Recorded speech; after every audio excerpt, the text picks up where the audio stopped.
जय योगेश्वर. आज आपण श्रीकृष्णाष्टकम म्हणणार आहोत.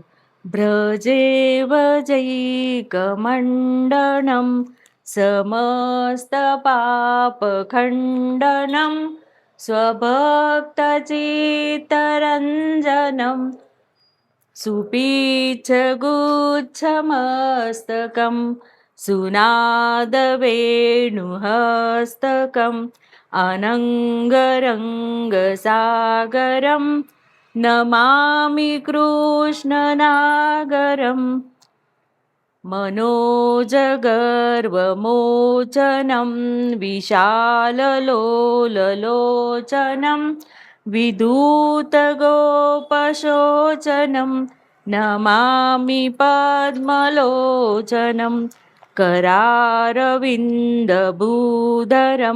स्मितावलोकसुन्दरं महेन्द्रमानदारणं नमामि कृष्णवारणं कदम्बसूनकुण्डलं सुचारुगण्डमण्डलं व्रजङ्गनैकवल्लभं नमामि कृष्णदुर्लभं यशोदया समोदया सगोपया सनन्दया युतं सुखैकदायकं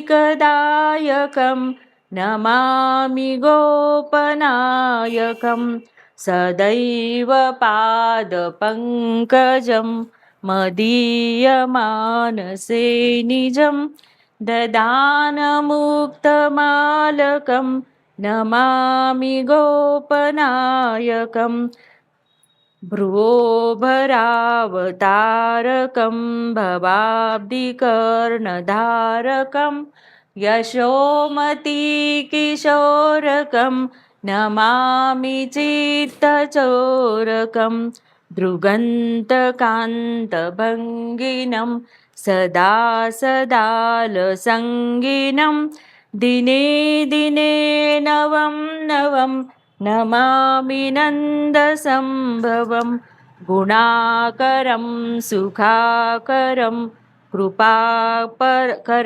कृपापरं सुरद्विषन्निकन्दनं नमामि गोपनन्दनं नवीनगोपनागरं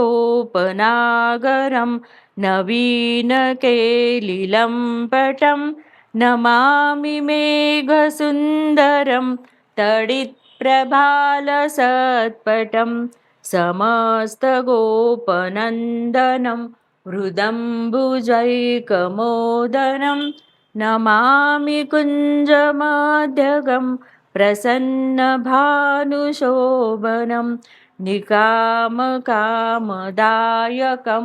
दृगन्तचारुसायकं रसालवेणुगायकं नमामि कुञ्जनायकं मनोज्ञतल्पशायिनं नमामि कुञ्जकानने प्ररुद्धवह्निपायिनं यदा तदा यथा तथा तथैव कृष्णसत्कथा मया सदैव गीयतां तथा कृपा विधीयतां प्रमाणिकाष्टकद्वयं जपत्यधीतया पुमान् भवेत् स नन्दनन्दने भवे भवे सुभक्तिमां भवे भवे सुभक्तिमाम् इति श्रीमद् शंकराचार्य विरचितं श्रीकृष्णाष्टकं संपूर्णं. जय योगेश्वर.